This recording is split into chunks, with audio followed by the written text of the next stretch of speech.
जिन्होंने रेडियोलॉजी में कोई सर्टिफिकेट जो है कोर्स किया हुआ है, डिप्लोमा डिग्री का कोई कोर्स किया हुआ है, उन सभी के लिए अब फ्री में जो है उनके नॉलेज को इन्हेंस करने के लिए मैं आया हूँ। आज का टॉपिक है चेस्ट पीए व्यू। आप सभी लोग जानते हैं चेस्ट पीए व्यू एक कॉमन एक्सरे है हमारे मेडिकल इमेजिंग के अंदर। तो चलिए जानते हैं चेस्ट पीए व्यू क्या है। जैसा कि हम लोग जानते हैं एक्सरे जो हम लर्न करने जा रहे हैं आज, उसका नाम है चेस्ट एक्सरे पीए व्यू। पीए क्या होता है? पीए जो है टू वर्ड्स जो है डिफरेंट वर्ड्स से उनसे मिलके बना हुआ है। एक सिंगल जो अगर बात करूँ मैं पी की, तो पी का मतलब होता है यहाँ पे पोस्टीरियर, और एक की बात करूँ तो इसका नाम होता है एंटीरियर। पोस्टीरियर और एंटीरियर ये दोनों ही पोजीशंस हैं, ये दोनों आपस में मिलके बनती हैं पोस्टीरियो एंटीरियर पोजीशन। तो चेस्ट एक्सरे को पोस्टीरियो एंटीरियर पोजीशन में जब हम लोग लेते हैं या उसकी जो इमेज देखते हैं वो होता है चेस्ट पीए व्यू। पोजीशंस के बारे में बताने जा रहे हैं। चेस्ट पीए व्यू पोजीशंस में 4 मेन पॉइंट्स हैं जिनको आपको ध्यान रखना है। सबसे पहले इरेक्ट। इरेक्ट का मतलब होता है स्टैंडिंग पोजीशन, यानी जो पेशेंट रहेगा वो आपका खड़े में रहेगा, स्टैंडिंग में रहेगा। दूसरी बात, जब हम चेस्ट एक्सरे लेंगे तो जो पेशेंट है, पेशेंट का जो हम पोजीशन करते हैं, कैसेट जो हम लोग प्लेस करते हैं उसके चेस्ट के पास, तो सामने में कैसेट इस तरीके से हम प्लेस करेंगे कि कैसेट जो है उसके शोल्डर से एबव 5 सेंटीमीटर होना चाहिए, यानी शोल्डर जो ज्वाइंट है उस ज्वाइंट से 5 सेंटीमीटर ऊपर कैसेट होना चाहिए। तीसरा, पेशेंट का जो चिन्ह है वो राइज कराना है, ऊपर की तरफ उसको उठवाना है। उससे क्या होगा कि अगर वो उठेगा नहीं तो नीचे रहेगा, तो जो दूसरे पार्ट से उस पर ओवर इम्पोज जो है, सुपर इम्पोज होने की जो संभावनाएं है वो बनी रहती है। और चौथा मेन जो है सबसे, वो है कि shoulder rotated anteriorly to allow the scapula to move laterally of the lung spirit. इसका मतलब है कि शोल्डर को हम लोग उस तरीके से बाहर की तरफ एंटीरियरली आगे तरफ से रोटेट करेंगे जिससे कि जो है स्कैपुला बोन जो है हमारे पीछे की, ये जो हमारे यहाँ बोन होती है स्कैपुला बोन, ये बोन जो है वो एक्सरे के अंदर लंग स्पिरिट के ऊपर ना आए। अब हम पेशेंट पोजीशन के बाद आते हैं टेक्निकल फैक्टर्स पे कि चेस्ट पीए जो एक्सरे है उसका टेक्निकल फैक्टर क्या है। ये मेन वो कीज है, ये फैक्टर्स हैं जो आप लोगों को बिल्कुल ध्यान रखना है एट एनी हाउ। सबसे पहले कि हमें पीए प्रोजेक्शन, यानी पेशेंट को हमें पीए पोजीशन में करना है, क्योंकि हम एक्सरे कौन सा कर रहे हैं? पीए व्यू। दूसरा है सेंटरिंग पॉइंट। चेस्ट पे जब हम एक्सरे करेंगे पीए व्यू तो हमारा सेंटरिंग पॉइंट कहाँ पे रहेगा? सेंटरिंग पॉइंट जो है हमारा 7 जो है वो थोरेसिक वर्टिब्रा, थोरेसिक जो वर्टिब्रा है मैं नीचे लिख देता हूँ, वर्टिब्रा 7th थोरेसिक वर्टिब्रा पे होना चाहिए। उसके बाद हम बात करते हैं कॉलिमेशन का। कॉलिमेशन जो है एबव जो 5 सेंटीमीटर है शोल्डर जॉइंट से, एबव 5 सेंटीमीटर किससे होना चाहिए? शोल्डर ज्वाइंट से होना चाहिए। और दूसरा, ये तो हमारा सुपीरियर की बात होगी, ऊपर की बात होगी। अगर हम कैसेट के नीचे की बात करते हैं तो ये थोड़ा सा आपको आइडिया लगाना पड़ेगा कि आपका जो है इमेज वो कटे नहीं। हमारा जो लंग्स होता है, जो चेस्ट एक्सरे है, कुछ वो आपको देखने में ऐसा ही दिखता है। तो हमारा जो कोस्टोफेरिक एंगल है ये ना कटे, तो हमें लोअर पार्ट का थोड़ा सा ध्यान रखना पड़ेगा। इसके लिए हमें बॉडी के फिजिकल जो कंडीशन है पेशेंट का उसको समझना पड़ेगा। तो कॉलिमेशन का आप इस तरह से ध्यान रखेंगे। अपर पार्ट में सुपीरियर में आप जो है अबव 5 सेंटीमीटर करेंगे, और लोअर पार्ट में कोस्टोफेरिक एंगल जो है सीपी एंगल से हम बोलते हैं शॉर्ट फॉर्म में, उसका हमें ध्यान रखना है। उसके बाद हम आते हैं कैसेट साइज की। तो कैसेट साइज के लिए 1 मिनट आप लोग जो है बार बार इधर राइट करने की कोशिश मत करो, आपको लिखने की जरूरत नहीं है। ये वीडियो का जो मैंने पूरा एक पीडीएफ बना के जो है ना डिस्क्रिप्शन में उसका लिंक मैंने डाल दिया है, उस लिंक से ये सब आप जो है वहां से प्रिंट आउट ले सकते हो और अच्छे से डिटेल में और भी काफी सारी चीजें हैं उसको आप समझ सकते हो। तो हम बात करते हैं कैसेट के ऊपर। कैसेट साइज की हम बात करते हैं। कैसेट साइज हम लोग 2 इसमें स्टैंडर्ड साइज होते हैं, 12-15 ये इंच में होता है, ध्यान रखें आप, और एक दूसरा होता है 14x17, यानी 14-17 कैसेट या 12-17 इंच का जो कैसेट है उसका आप यूज कर सकते हो एज पर फिजिकल जो बॉडी कंडीशन है पेशेंट के उसके अकॉर्डिंग। अगर कोई बच्चा है तो उसके लिए वो 8-10 का भी जो है वो यूज हो सकता है। अगर वो थोड़ा बच्चा सा यंगर में है तो हो सकता है कि 10-12 में भी आपका एक्सरे आ जाए। बट जो स्टैंडर्ड अगर एडल्ट की बात की जाए तो उसके लिए 10-12 और 14-17 ये जो कैसेट साइज है ये मस्ट है कि आपको इसके अंदर लेना ही लेना है। उसके बाद हम बात करते हैं एसआईडी। एसआईडी क्या होता है? एसआईडी का मतलब होता है सोर्स टू इमेज डिस्टेंस। अगर आपको मेरी राइटिंग में थोड़ी प्रॉब्लम हो रही होगी तो आप डिस्क्रिप्शन में जो है ना मैंने लिंक में पूरा पीडीएफ दिया हुआ है, वो आपको डिटेल में कई और चीजें हैं जो मैं इसमें नहीं बता रहा हूँ, वो आपको वहां से देखने को मिल जाएगा। सोर्स टू इमेज डिस्टेंस जो है वो कितनी होनी चाहिए? अगर आप लोगों ने कोर्स किया है तो आपको पता होना चाहिए, और अगर आप भूल गए हैं तो मैं आपको बताता हूँ 180 सेंटीमीटर, लमसम 1.5 मीटर के आसपास जो है ये होना चाहिए एक परफेक्ट आइडियल चेस्ट पीए व्यू करने के लिए। अगर हम इससे कम होगा तो क्या कंडीशंस होगी, अगर इससे ज्यादा होगा तो क्या होगा? अगर हम पीए व्यू कर रहे हैं और पीए व्यू में अगर डिस्टेंस कम होता है, आइडियल डिस्टेंस अगर मेंटेन नहीं करते तो जो हार्ट का साइज है वो बड़ा आता है। तो हार्ट का साइज जब बड़ा आता है तो उस केस में क्या होता है कि पेशेंट को डॉक्टर डायग्नोस करके दे देता है कि कार्डियोमेगेली है। कार्डियोमेगेली मतलब दिल का साइज बड़ा हो गया। कार्डियो मतलब दिल और मेगेली का मतलब होता है किसी साइज का इनलार्जमेंट, बड़ा होना। तो हमें डिस्टेंस का खासतौर पर ध्यान रखना है, नहीं तो आपके एक छोटी सी गलती के कारण जो एक नॉर्मल पेशेंट है वो क्या हो जाएगा, एबनॉर्मल बन जाएगा, उसको अननेसेसरी हार्ट की कोई प्रॉब्लम बता दी जाएगी। और इन सब में सबसे मेन होता है जो आप लोगों ने शायद अभी तक अपने माइंड में भी ध्यान में भी नहीं लाया होगा, वो है आपका साइड मार्कर। साइड मार्कर का मतलब है कि पेशेंट का राइट या लेफ्ट इंडिकेटर होना चाहिए, क्योंकि जो इमेज आती है वो हमारे पास मिरर इमेज की तरह आती है। तो उस केस में क्या होता है कि अगर हम पेशेंट के राइट लेफ्ट में कोई मार्किंग नहीं लगाएंगे, मार्क नहीं करेंगे, तो माइट पॉसिबल कि वो एक्सरे जो है सिस्टम पे हमारे पास फ्लिप होके आ जाए। क्या होके आ जाएगा? फ्लिप, उल्टा होके, रिवर्स होके, साइड चेंज होके आ जाएगा। तो उस केस में अगर हमने गलत डिलीवरी दे दिया तो क्या होगा? पेशेंट का जो हार्ट नॉर्मली लेफ्ट साइड में होता है वो राइट में दिखेगा और पेशेंट को एक प्रॉब्लम जो है वो अननेसेसरी क्रिएट हो जाएगा। ऐसे राइट साइड में हार्ट होना कोई प्रॉब्लम बड़ी नहीं होती है, लेकिन एक कंडीशन होता है जिसमें हार्ट जो है राइट साइड में होता है, उस कंडीशन को हम बोलते हैं डेक्स्ट्रोकार्डिया। तो कृपया आप इसका ध्यान रखेंगे, पेशेंट का राइट और लेफ्ट दोनों ही कंडीशंस का। डेक्स्ट्रोकार्डिया, डेक्स्ट्रोकार्डिया क्या होता है? एक ये रेयर कंडीशन होता है।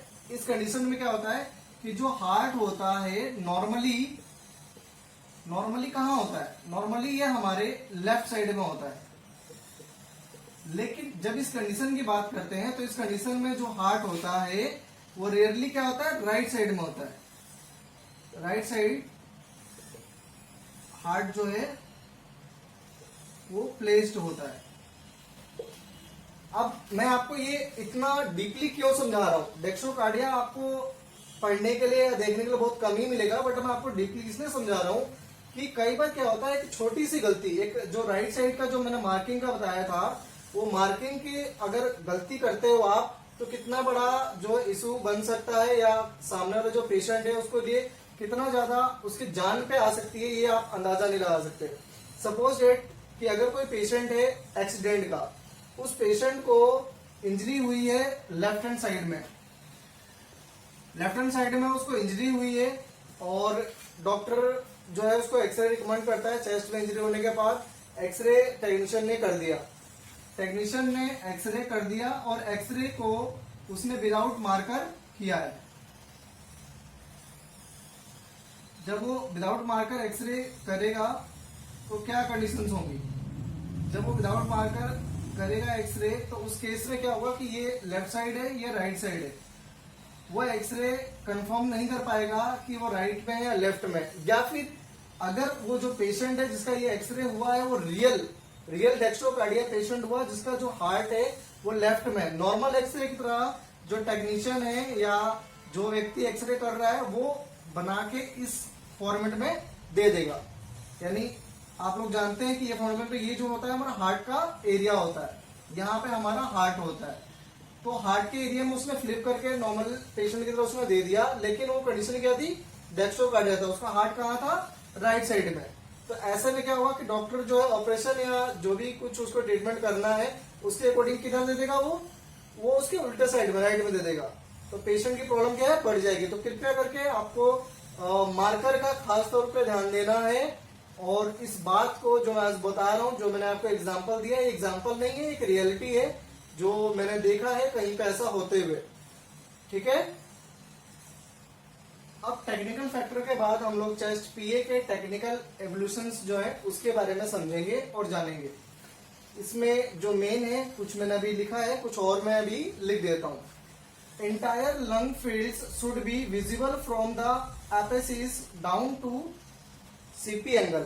ऊपर में जो है फ्रॉम यानी ऊपर में एपेसिस यानी एपेक्स जिसको हम बोलते हैं, एपेक्स APEX, एपेक्स वाले एरिया से नीचे CP एंगल, कोस्टोफेरेनिक एंगल तक जो है हमारे पास इमेज जो है वो पूरी आनी चाहिए। तो जैसा कि आप इस इमेज में देख रहे हैं। उसके बाद आपको सेकंड जो मोस्ट है इंपॉर्टेंट वो देखना है चिन, जो हमारी टुड्डी है चिन, वो और scapula should not be super impose any structure. ये हमारे लंग्स के अंदर या ऊपर एपेक्स के एरिया में चिन कहाँ सुपर इम्पोज कर सकता है, चिन हमारे जो एपेक्स एरिया है वहां पर सुपर इम्पोज कर सकता है, तो उसका ध्यान रखना है। और दूसरा स्कैपुला का, ये हमारे बायलेटरल साइड दोनों तरफ जो है लंग्स के ऊपर सुपर इम्पोज हो सकता है। तो किसी भी स्ट्रक्चर पे उसे सुपर इम्पोज नहीं होने देना, यानी ओवर शेडो उसके ऊपर नहीं आने देना। अगर उनके ऊपर वो शेडो आ जाएगा तो जो उनके वहां पे अगर कोई पैथोलॉजी होगी तो वो पैथोलॉजी क्लियर नहीं होगा और जो है हमारा जो एक्सरे है वो सारा करना बेकार हो जाएगा। उसके बाद हम लोग थर्ड आते हैं, sternoclavicular joint are equidistant from the spinous process. यानी जो हमारा क्लेविकुलर जो बोन है, क्लेविकुलर जो बोन होता है, क्लेविकल जिसे बोलते हैं, वो क्लेविकल बोन हमारा जो है स्पाइनस प्रोसेस, मैं आपको समझा देता हूँ इमेज में कि कैसे होता है। सपोज डेट ये एक चेस्ट एक्सरे है,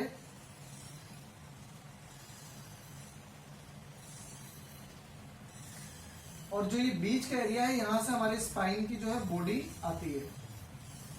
अगर आप स्ट्रक्चर को थोड़ा सा इमेजिंग करें तो कुछ ऐसे ही इमेज हमारे चेस्ट एक्सरे की आती है। सपोज कि ये हमारा रेडियोग्राफ है कंप्लीट, ये हमारा राइट लंग है और ये हमारा लेफ्ट लंग है। स्पाइनस प्रोसेस कहाँ होता है, स्पाइनस प्रोसेस हमारे स्पाइन में होता है। स्पाइन के बीच में एक उभरा हुआ, आप यहाँ पे वाइटिस इमेज देखेंगे, आपको स्ट्रक्चर समझ में आएगा। जहां मैंने लाइन कर रहा हूँ सेम ऐसे ही रहता है बीच में। इस स्पाइनस प्रोसेस से क्या होना चाहिए, इक्वी डिस्टेंस होना चाहिए। क्लेविकुलर बोन कहाँ होता है, दोनों साइड में होता है, राइट में भी होता है और लेफ्ट में भी होता है। तो क्लेविकुलर बोन जो है वो आपको ऐसे होना चाहिए, वो इक्वी डिस्टेंस होना चाहिए। ऐसा नहीं हो कि एक बोन, जैसे कि मैंने इमेज बनाया कि एक का डिस्टेंस यहाँ से इतना है और एक का डिस्टेंस यहाँ से इतना है, ज्यादा नहीं होना चाहिए। ये दोनों के दोनों जो है सेम डिस्टेंस पे, इक्वी डिस्टेंस पे होना चाहिए। ये हमने क्या डिनोट किया है, ये क्लेविकल है।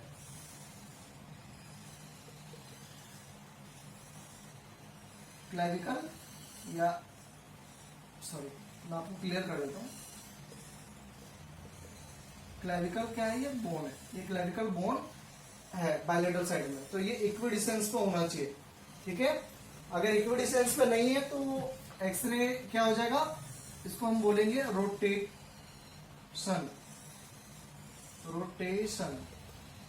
रोटेशन या रोटेटरी एक्सरे। ये फिर पुअर रेडियोग्राफ हो जाएगा, रेडियोग्राफ या एक्सरे जो है वो बोला जाएगा। यानी ये गुड क्वालिटी का एक्सरे नहीं होगा। ठीक है, इसका आपको ध्यान रखना है। और लास्ट इसमें जो मेन चीज है वो क्या है कि वेस्कुलर जो मार्किंग है लंग्स की, वो शुड भी क्या होना चाहिए, क्लियर होना चाहिए, शुड बी क्लियर। अगर वो क्लियर नहीं होगा तो क्या होगा, क्लियर नहीं होगा तो इसका मतलब है कि हमने जो है प्रॉपर एक्सरे नहीं किया है, उसके अंदर की पैथोलॉजी है वो हमें क्लियर कट समझ में नहीं आएगा। ये कब और कैसे क्लियर नहीं हो सकता है, अगर हम उसको ज्यादा फैक्टर दे रहे हैं, ज्यादा एक्सपोजर दे रहे हैं तो उसमें क्लियर नहीं हो सकता। पेशेंट अगर हिल गया है तो जो है वो क्लियर नहीं होता ब्लर होने के कारण से। तो ऐसे छोटी छोटी जो और भी काफी सारी चीजें हैं उनको आपको ध्यान में रखना है, ताकि जो हमारा इमेज है जो हम एक्सरे कर रहे हैं वो प्रॉपर और एक क्वालिटेड एक्सरे हो। और हमें कोशिश ये हमेशा करना है कि इन सभी चीजों का पहले ही, एक्सरे करने से पहले ही हम ध्यान करें, क्योंकि एक्सरे जब हम करते हैं तो हम पेशेंट को रेडिएशन दे चुके होते हैं। तो जब हम पेशेंट को रेडिएशन दे चुके हैं और उसके बाद फिर दोबारा रिपीट एक्सरे कर रहे हैं तो ये एक अच्छा रेडियोग्राफर का साइन नहीं है। तो कृपया करके आप इन सभी चीजों का ध्यान रखेंगे। ठीक है, अब इसके बाद में आपको जो सबसे लास्ट और जो कॉमन है, सबसे जो मेन है वो मैं आपको बताने जा रहा हूं, वो है आपका ब्रीथिंग का। कि जब हम एक्सरे करेंगे उसमें ब्रीदिंग को क्या करेंगे, होल्ड करेंगे या कंटिन्यूअसली उसको हम लेते रहेंगे, पेशेंट जो है वो उसको लेता रहेगा, या उसको हम लोग थोड़ी देर के लिए सस्पेंड करेंगे। इन तीनों चीजों में से आपको क्या लगता है, मैं जरूर ये जानना चाहूंगा। आप प्लीज कमेंट में नीचे जरूर लिखें कि आपके अकॉर्डिंग क्या होना चाहिए। अगर आपको पता अच्छी बात है, तो वैसे मैं बताता हूँ आपको। हमें जब एक्सरे करते हैं उस टाइम हमें इंस्पिरेशन और एक्सपिरेशन दोनों का ध्यान रखना है, और पेशेंट को अच्छे से बोलना है कि इनसाइड जो है बॉडी के लंग्स के अंदर सांस लेके उसे होल्ड करे।